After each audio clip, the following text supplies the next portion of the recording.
Welcome to the Limitless Potential podcast, where together we will dive into the personal, business, and career-rich tips, techniques, stories, and experiences of some incredibly successful and inspirational people, each with their own perspectives and journeys, and each with golden nuggets of wisdom which might just change your life.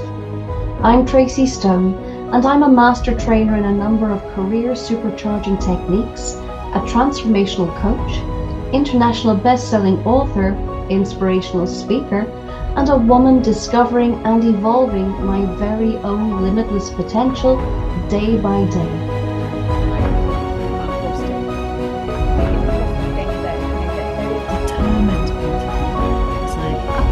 I went to yoga and one thing you're going to stand up at your stage. Celebrate yourself. Spiritual things for a very second I met her. And so once a week, each of you take mindfulness and okay, I'm still here. Now I got that message and I see this happening many times again, which is again I see it in a positive way.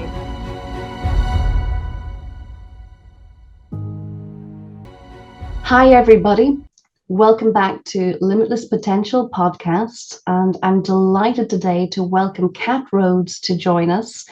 Kat is one of those amazing people that when you meet her, you just want to be around her and in her company because she somehow radiates a kind of capability, a positivity, and a sincerity that changes the lives of those that she encounters for the better.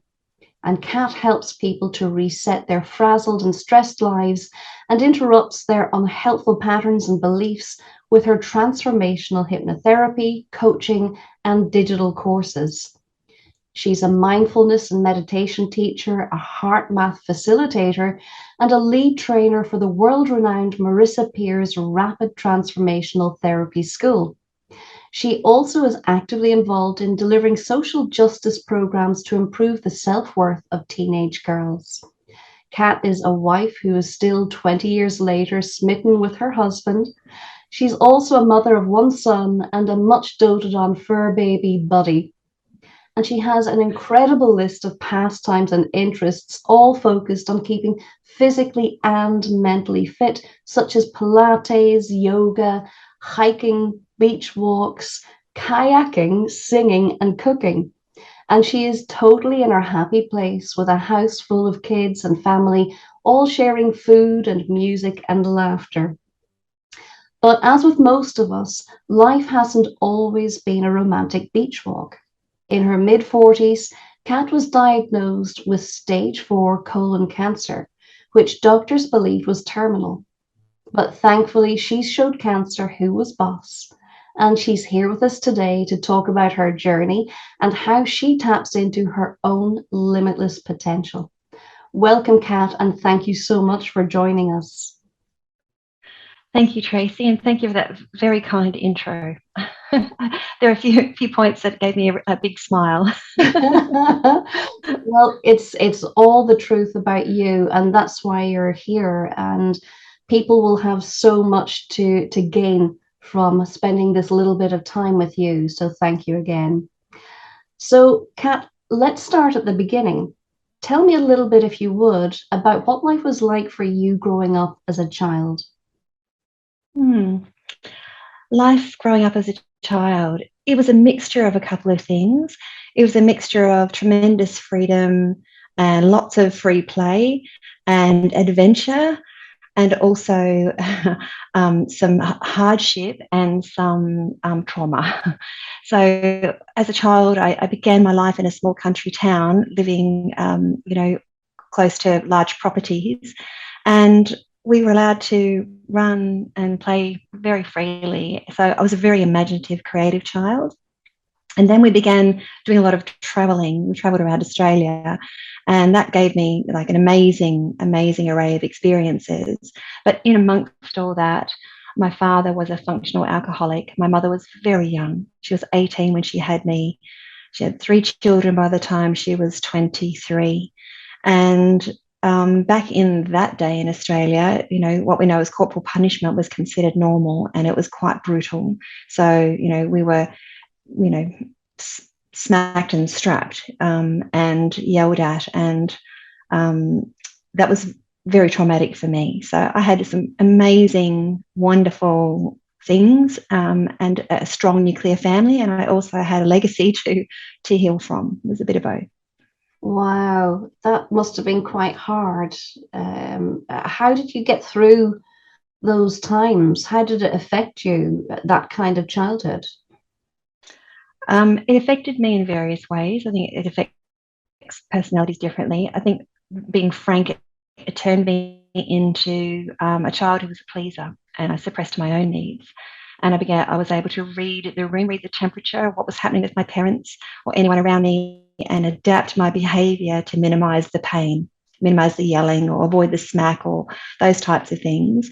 Ultimately, it made me want to leave home early. So I fled the nest at 17, a long way away. I went a very long way away. But I think that ultimately led me into therapy because I discovered through broken relationships that I couldn't function in the world, and I needed help. Yeah. So, what kind of help did you get? How did you get that help? What form was it in? Well, I guess it started out that my motivation for leaving home initially was to do a psychology degree. And where I lived so I'm from Australia, I live in Australia, and I lived way up north in Darwin.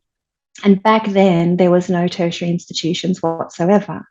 So if one wanted to study anything, any kind of, after school, after secondary school education, we had to leave the state and travel. I'm talking like 3,000 kilometres away south. Wow. So I left to go to university so that I could, save people from parents like mine. That was my thinking at the time. So I went to do a psych degree, which was fundamentally disappointing back then because it was more about rats in laboratories than it was about human behaviour. I think I was hoping to get a deeper understanding of human behaviour. Eventually I did, but I didn't in my first 2 years of psychology at uni. And that's when I recognised that I needed some counselling, some like proper help. And it wasn't until the breakdown of my first marriage that I actually sought, professional help. Yeah. So it took a while. I was 29 when that happened. So, Wow. yeah. And how do you feel that trauma from your childhood, how it affected you? How did that affect you in your relationships? Yeah, I think that I was very naive. I think I was subconsciously fleeing from someone like my dad. And so I was looking for a very different man, but I ended up getting the same pattern wrapped in a different package. So somebody who was emotionally unavailable, somebody who was very needy, and I wanted to be rescued. I wanted to be rescued, and that really wasn't possible. And I think it also affected me because I was this pleaser. I didn't know who I was. I had this adaptive personality. I had deep, deep self-doubt. On the outside, I had a certain level of confidence, but underneath, there was a mean girl, a strong critic in my ear. And I just picked the wrong person. I picked people who didn't stick, who couldn't live up to my expectations, who couldn't meet my needs. That must have been so difficult. And at what point during those relationships, particularly maybe with your ex-husband, at what point did you realize this isn't working, or I'm not doing it right, or he's not doing it right? What was the reckoning? The reckoning was when he wanted to break it off. We'd only been married for a very short period of time, and already he wanted to end it. And all the signs were there in the beginning. They were all there looking back, with the wisdom that you have in hindsight. All the signs were there, but I was so madly in love that I didn't want to see them. I think I had this belief that love fixed everything and love would make everything okay, but I didn't have a healthy definition of love. I had a dysfunctional definition of love. And the critical turning point was, I'm a very intuitive, sensitive person, and something it was almost like my whole soul was sinking, and my being, instead of being out like bright, turning outward, was turning inward. And I went for a walk one day, and I had this epiphany. I felt like my soul was literally dying. And I stopped in my tracks and I had my earbuds in and I took them off and I felt like my soul is dying. And this man, as much as I love him, he's never going to change. We are never going to work. And I have to help myself and get out of here. And that's what I did. And in order to end the relationship and move on, I moved thousands more miles away to another state, to another city, so that I could break away and start again.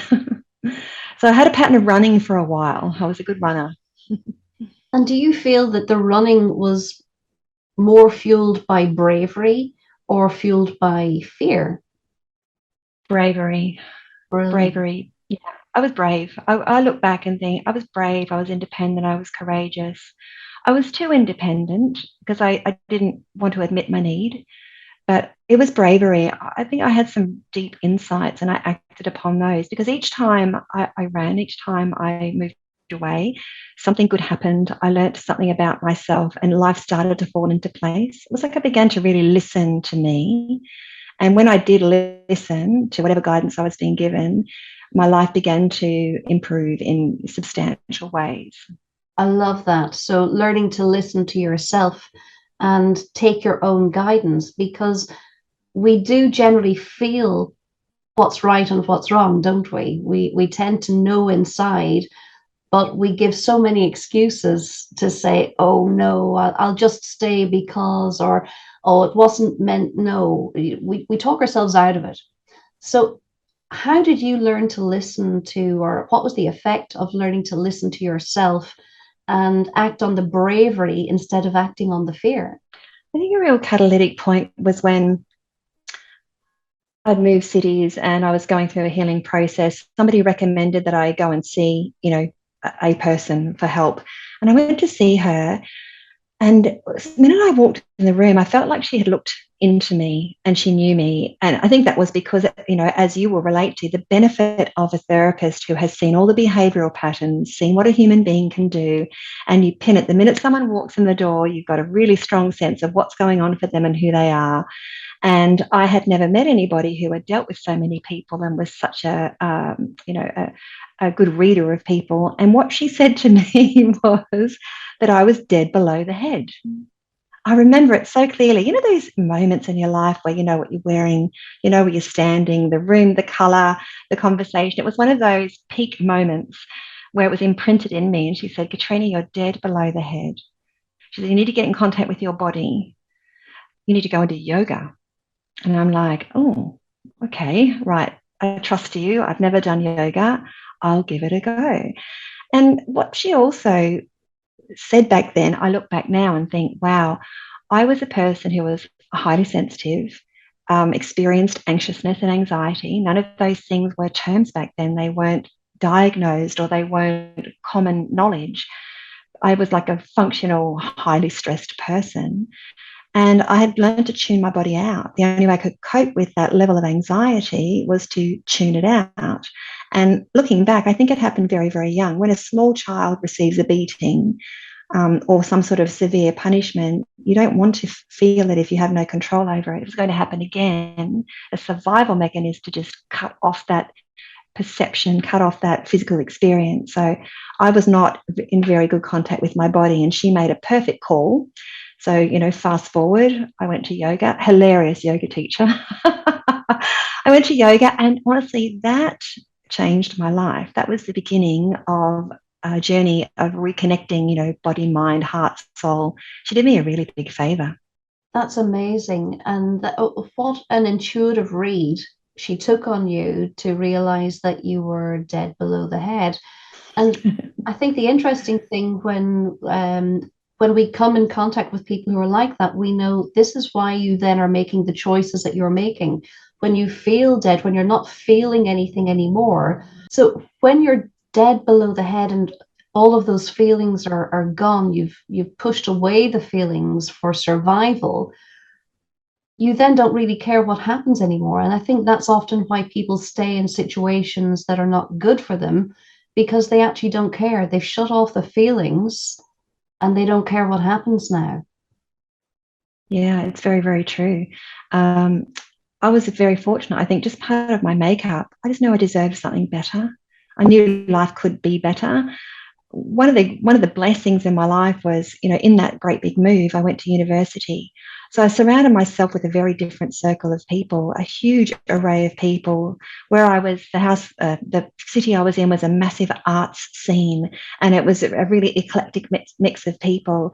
And so I was exposed to so many people, and I guess even echelons of society that I had never seen before. And it showed me that there was so much more possible. And when I looked at other people's lives, because I was quite observant, I realized that I could have a better life. I did deserve something different. I saw relationships that were working. I saw people who were together and, having healthy relationships. And it was like an epiphany when those things happen. It's like, it's possible. It's possible. If it's possible for them, it's possible for me. And that's a huge breakthrough, isn't it? Because a lot of people don't even ever get to that point of realizing that it's actually possible for them. Yes, and it is possible. One of the big ahas I had in my later in life was, I think I spent my whole life thinking I was broken. There's something wrong with me, and I was on a search to fix it. And then when I realized that I wasn't broken, I was just hurt, and all hurts can heal. That was the real turning point for me. And had I known that earlier, I might not have run so far, so fast, or so hard. I might have asked some different questions and sought out some different support because I had a different perspective of myself. Beautiful.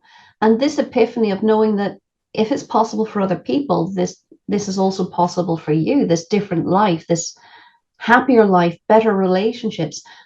What do you feel it changed for you in how you make decisions, or what kind of decisions did you start to make differently? That's a really good question. I think I started to not just jump into things quite so fast. I might have contemplated it a bit more, or considered it, or checked in with myself, and been a bit more cautious about a lot of things. And I began a spiritual journey, and I began to understand that life isn't this thing that happened to me. It's something that is constantly interacting with me all the time.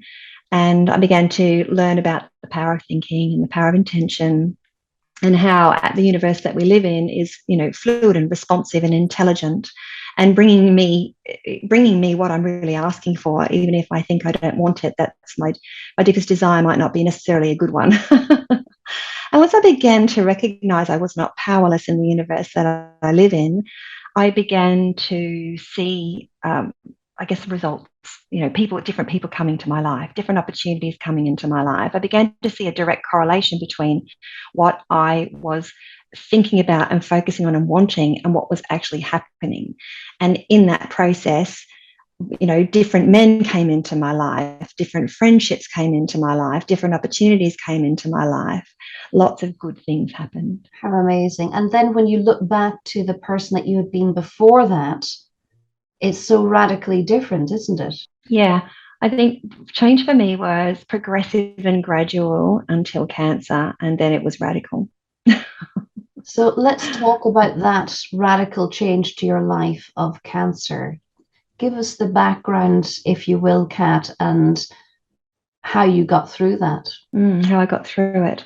So would you like a bit of background on how I came to be diagnosed? Is that the question? Please. Thank you. Yeah, well, like a lot of people who have colon cancer, in the history is there's changes in bowel habit, which I didn't pay any attention to. So I knew that the things were going on. I thought I was celiac. We thought I was gluten intolerant. And I had been to various doctors because I noticed my tummy wasn't right. And they'd all basically said, no, it's food, or it's intolerance, and we need to do some food testing. And nobody had ever even indicated that was anything other than dietary. And so nobody could actually help me, or the help I was getting wasn't specific enough. It wasn't working. And then literally a couple of situations collided. So my son was 3. We were in a country town, and we were on a large property, and my son was getting bullied at school. I was working in the school as an educator and training to be a teacher, and I was doing an organic gardening project at the school, and I was, close to the principal and the teachers. And what I could see was the reason why my son was being bullied wasn't about my son. It was an endemic philosophy in the community. It was in a very Australian way of raising a child, and that is, it's okay to hit somebody, it's okay to smack them, you've got to toughen up, you know, an eye for an eye, a tooth for a tooth. And I didn't share that point of view. I was watching my, you know, brave and sensitive and outgoing child shut down in 6 weeks. And when I approached the school, they weren't actually willing to do anything about it because that was the culture. And coinciding with that, I was really sick, and my husband was like, we need to move back to where we were, back where I live now. And he had the foresight, the wisdom to pack us all up and move us up here. Now, why that is significant was because the day I got here, I went to bed and I didn't get out. So I was so sick that I couldn't function, and I was bedridden until I was diagnosed 6 weeks later. And it was such a smart move, because where we lived was a country town and it didn't have the facilities in the nearby larger town, which wasn't very large. And by moving where we've moved now is a massive centre with a massive hospital, and I got all the help that I needed. So I didn't know I had cancer. It just was this bowel problems, you know, lost a lot of weight, was vomiting, could keep food down. Finally got a doctor who looked at my history and went, there's something I'm really concerned about here. He ordered scans. And back then, I have to tell people, I really want to share this part, is that I was afraid of the medical profession. And so I did not pursue the proper testing at the time. So he really wanted me to have, a CT scan. And he told me that it was like more than 120 x-rays in one go, and that, yes, it was radiation bombing, but it was worth it. And all I heard was radiation bombing, and I didn't want to have it because I had no idea I was as sick as I was. In fact, I was on my deathbed. So anyways, in my fear state, I rejected that type of testing. Anyways, it didn't matter because I landed in hospital in emergency, having emergency surgery a couple of weeks later, and I've had 10 CT scans and now I don't care. It's like, who cares? I really don't care. But, you know, I had a lot of fear as well, which I think kept me out of medical doors, but I didn't know it. I couldn't admit it at the time. So I had emergency life-saving surgery, and the healing began after that. Wow. And I mean, that's so much to take in. And for you to, it's, even though you knew you were sick, that something was wrong, you weren't expecting that. I wasn't expecting that. Let me tell you, it was so much to take in. We just moved town. We didn't have a home, we were house sitting. My son had just started a brand new school and he just turned 9. Big changes for him. Country town, city, different school, brand new friends. It was big for him, and I was totally not there for him. I could not be, because I was really, really sick. I couldn't read him a book.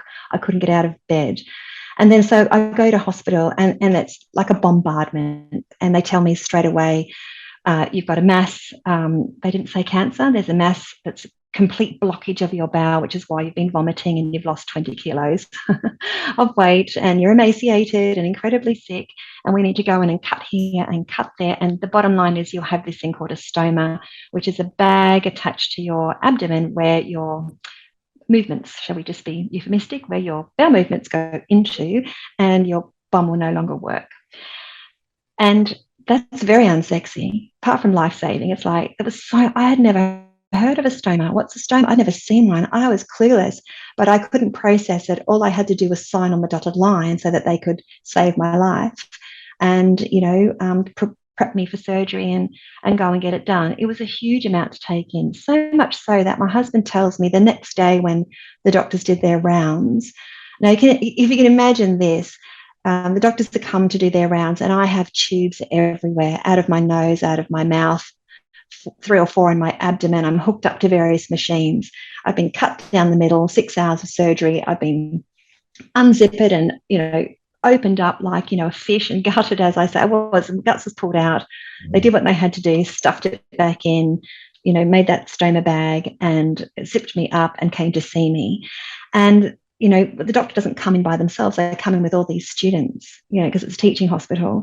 And apparently he mentioned something about cancer then, but I have no recollection, none whatsoever.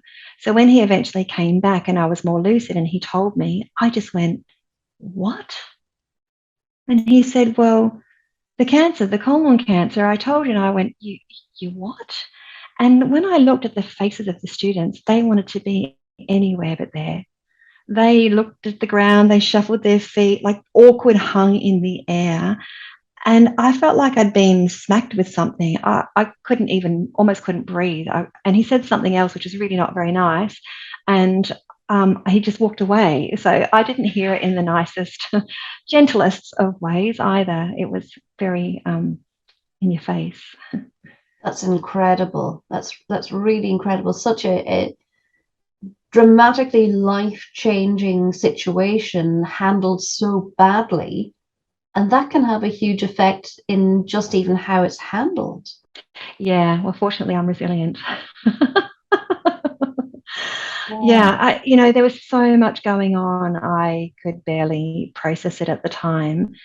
But, when I look back now, the thing that I would have done differently is I would have jumped up and down and had those various, general practitioner doctors do testing. I would have insisted, you have to test me, like I would not have taken no for an answer. But I didn't really want to go through medical procedures back then, and that kind of blocked my assertion as well. And plus, they weren't looking at cancer at all. They weren't even looking there. They were all very shocked. So what advice would you give to people who know something is wrong with themselves? I think I know what your advice would be, but if they know something is wrong, nobody's taking it seriously, because I think we've all had that situation, or we know somebody who has, that something was wrong. They go to the doctor says lose weight, the doctor says stop your alcohol, drop your alcohol intake, or stop smoking, or whatever. They find the habit that you've got and they say get rid of that and give it some time, and if you still have a problem, come back and see me. They tend to just go through this lowest intervention possible and not take the problem seriously. Not always, but in many cases. So what's your advice to people when they know there's something more at play and they're almost afraid to take action themselves? Well, I think you've said it really well. They know there's something more at play and they're afraid to take action themselves. My advice is to feel the fear and do it anyway. I've said to a lot of people since then, a diagnosis gives you more power. So find out, get tested, find out, and then you still decide. It's still your choice. Nobody can make that decision for you, but you're armed and equipped with the right information to make the right decision. And, as a therapist, my second thing to say is go and get that fear dealt with. It's irrational. It's hurting you. It's not helping you.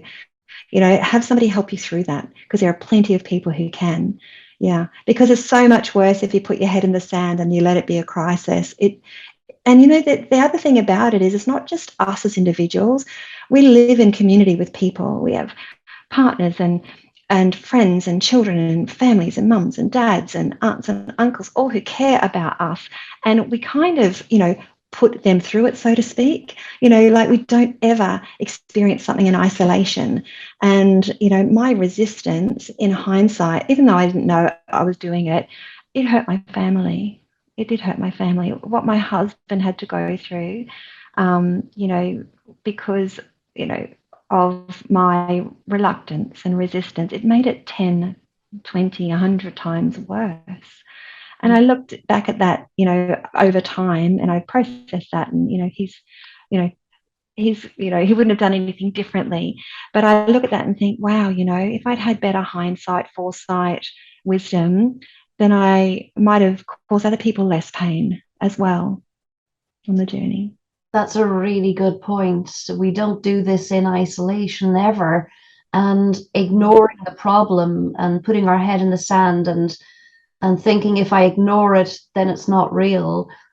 Not only is it making the problem worse for us, but it is affecting those people around us that care, isn't it? It is. I mean, I put my life on the line. Had I I look back, I know when the first niggles were, and had I gone and got a test then, it would have been a simple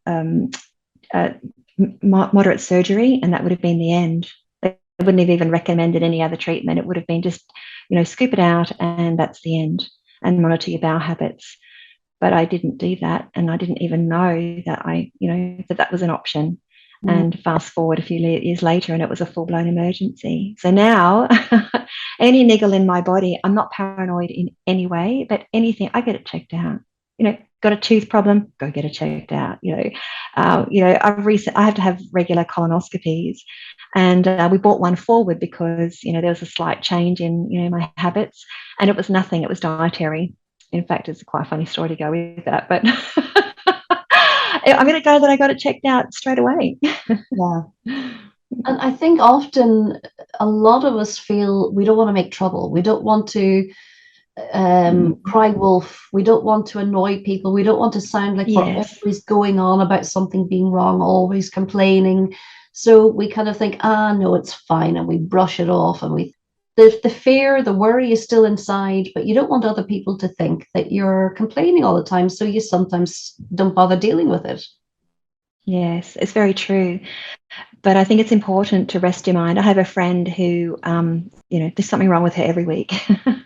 I love her dearly, but there's something wrong every week. And I'm always talking her down off the ledge, But what I say to her every time is, go and get that test, because you will not have peace of mind unless you have the evidence in front of you that your fear is not real.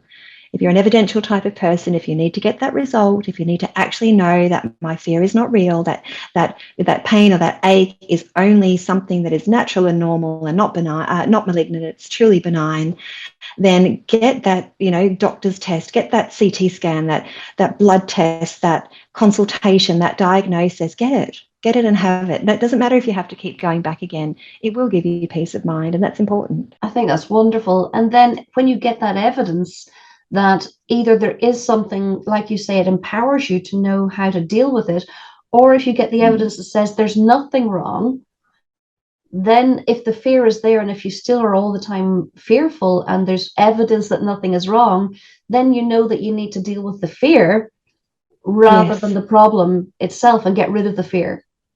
Exactly, because the fear will keep on rearing its head. It doesn't ever actually go away until you address it, until you have some good tools and techniques to challenge it healthily, until it's not in charge of you anymore, you're in control of it. Wonderful. So how did you, let's come further through that cancer journey, that traumatic journey. What did you change in your life in order to get you into this incredible health and happiness in your life now, in comparison to that diagnosis and that trauma of the surgery? I think everything, except for my husband and child. Everything out. Everything. I gave him an out. Trust me, when I was on my, the hospital bed and we knew what we were facing, I said to him, well, honey, if ever you felt like this was the moment that you needed to go, have a think about it. Let me know.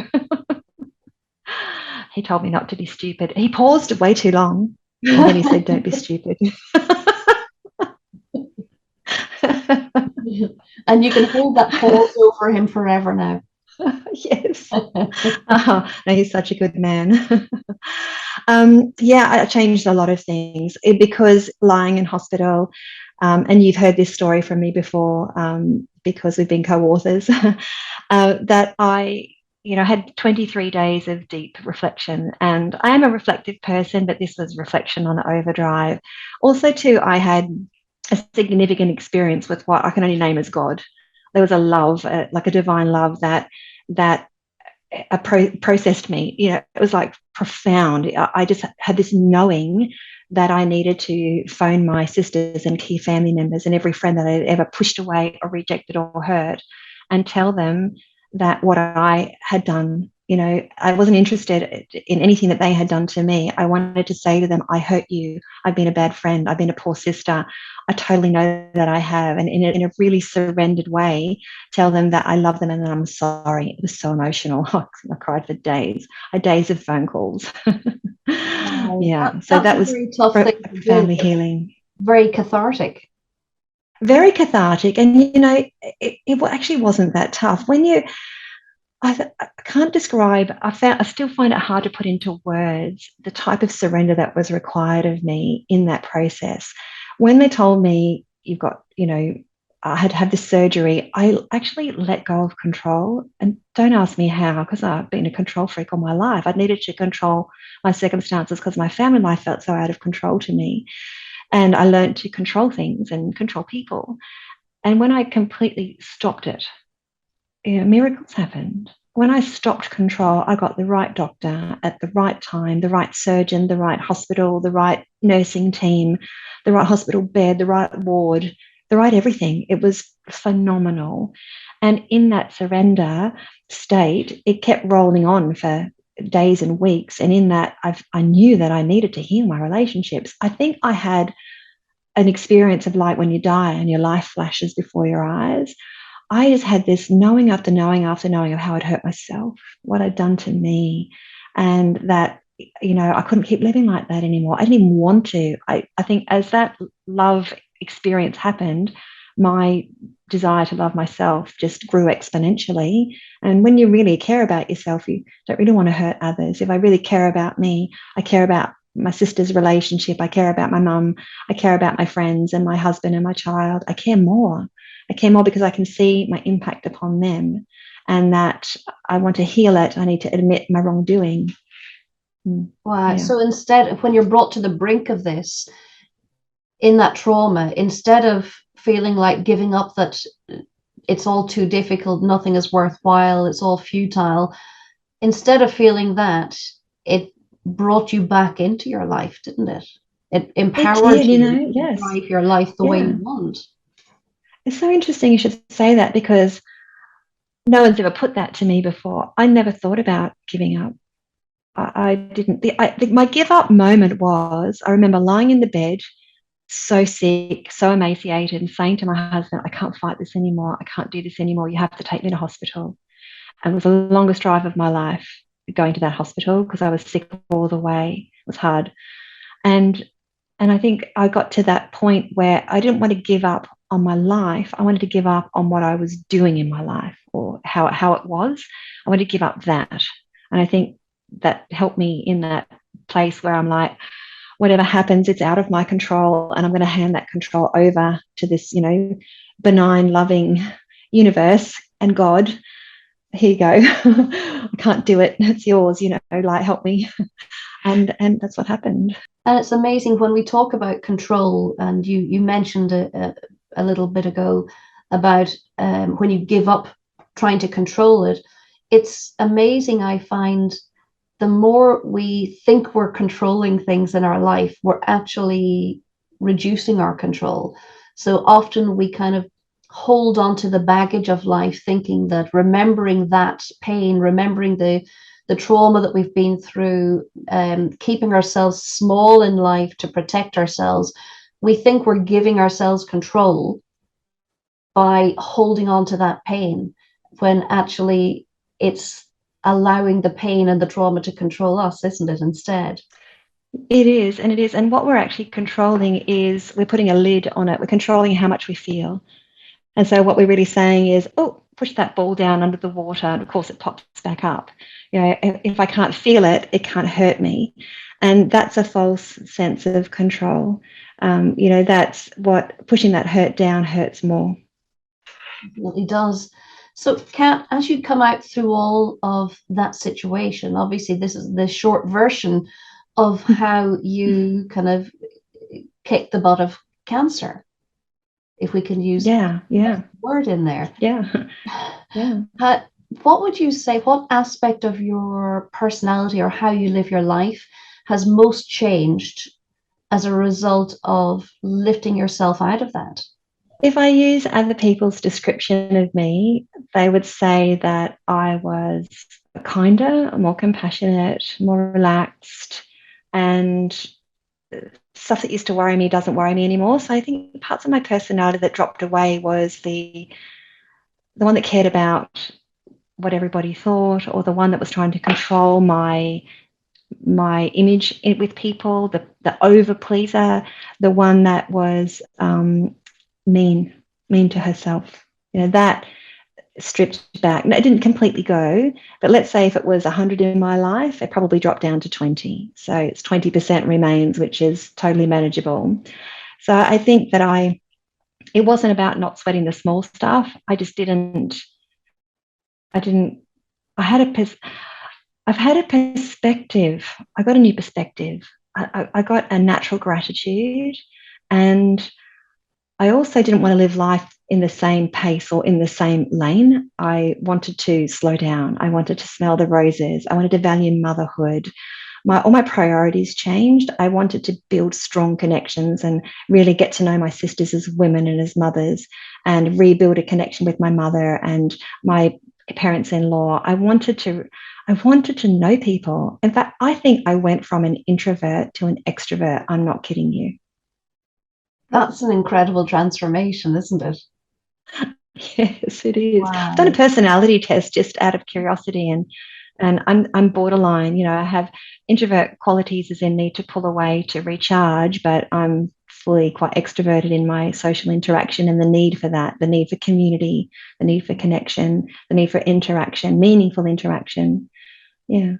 And that extrovert quality is, I'm sure, something that you said has evolved through this journey rather than being there at the beginning, because as a young girl growing up in a fairly heavy-handed, abusive environment, Yes. Yeah.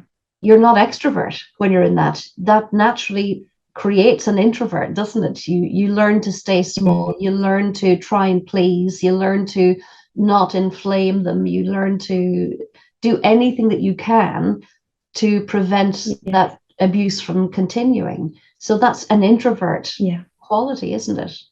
Yes, very much so. And growing up, even though there were great things about, the adventures that we went on as families, I always believed that it was my fault and I was responsible for my parents' feelings, particularly my mother's. And so if I caused her pain, if I made her feel terrible, if I was a bad person, then I just have to continually stop doing that and fix myself. And so much of that melted away and disappeared during that experience in hospital with the cancer. I realized I am not a bad person. I'm a really good person. I have so many great qualities and I'm likable. And I really began to genuinely like me. And that was life-changing. Yeah. And if I can use a word, forgiveness, I forgave myself, and I really think that made all the difference. And that's revolutionary. It really is revolutionary. So if you could go back in time with what you know now, with how you've seen your life unfold, where you are at this point, how capable you are, the kind of things you're able to do, if you could go back in time to any point before and give advice to your younger self, what age would you go back to and what advice would you give her? Now, I thought you might ask me this question, so I have contemplated it.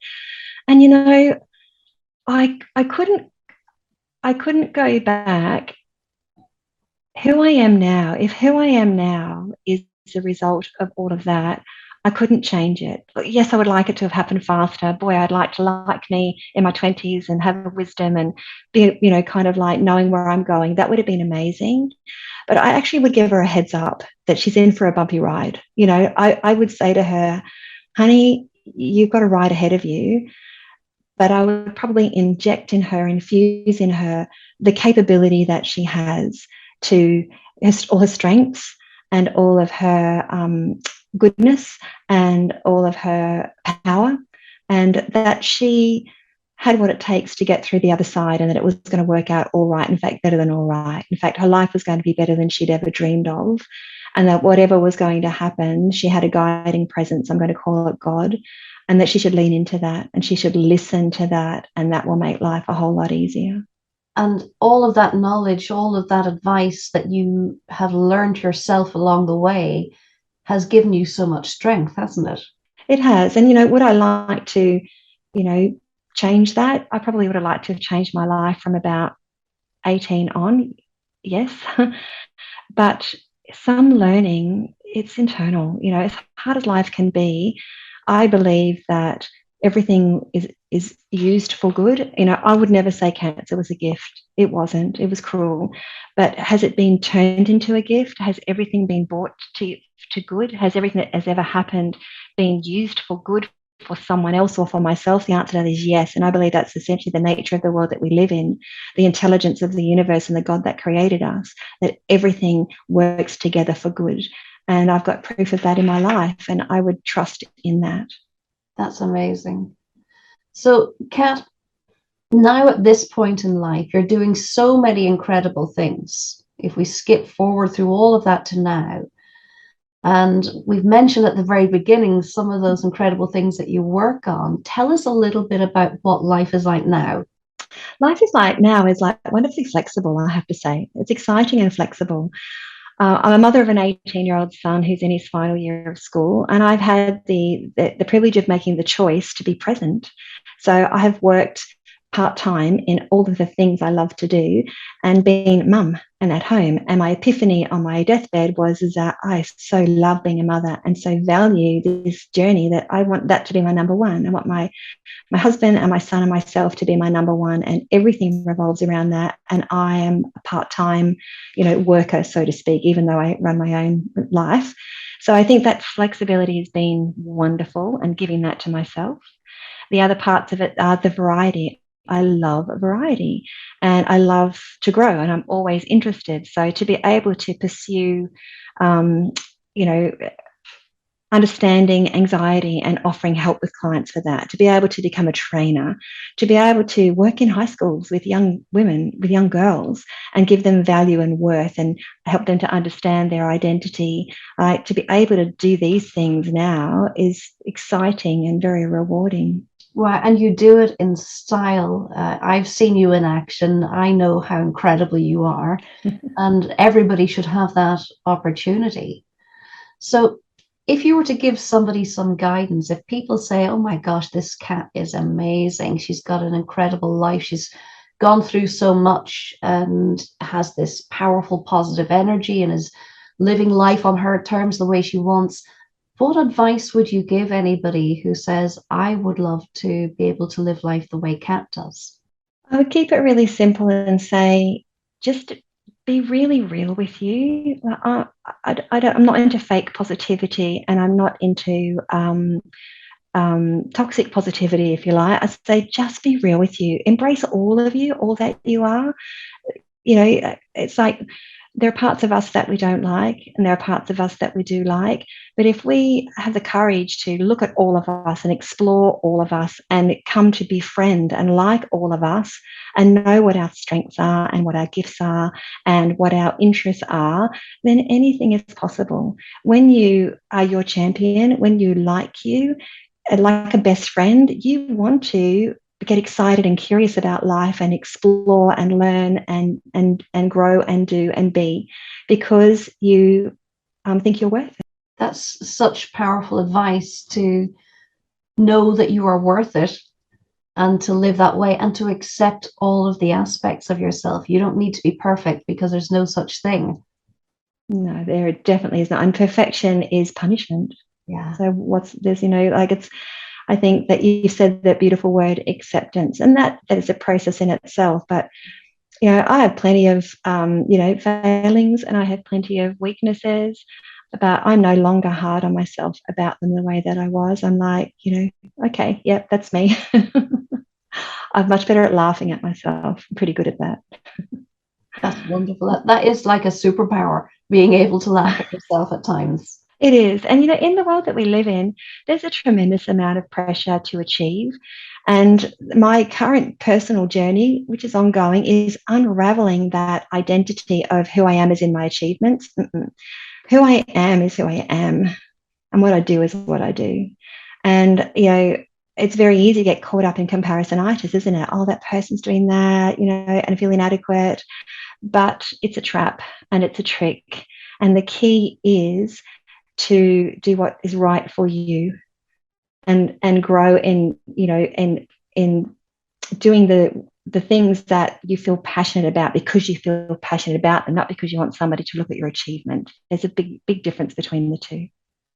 And the difference, it sounds like confidence in yourself and that acceptance of yourself. Yes. Yes, confidence, acceptance, and a belief that you're worthy and you're worth it. Yeah, and it's not.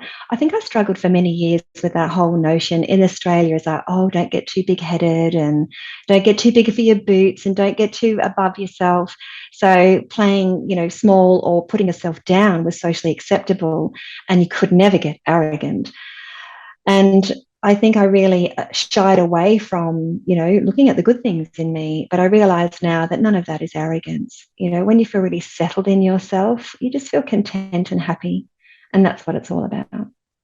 And that's so interesting that it takes sometimes a lifetime to learn and step into that, to realize it's okay to like myself, it's okay to love myself, to appreciate my skills, my talents, and to accept all of those aspects of myself. It can take a long time to learn that. It can.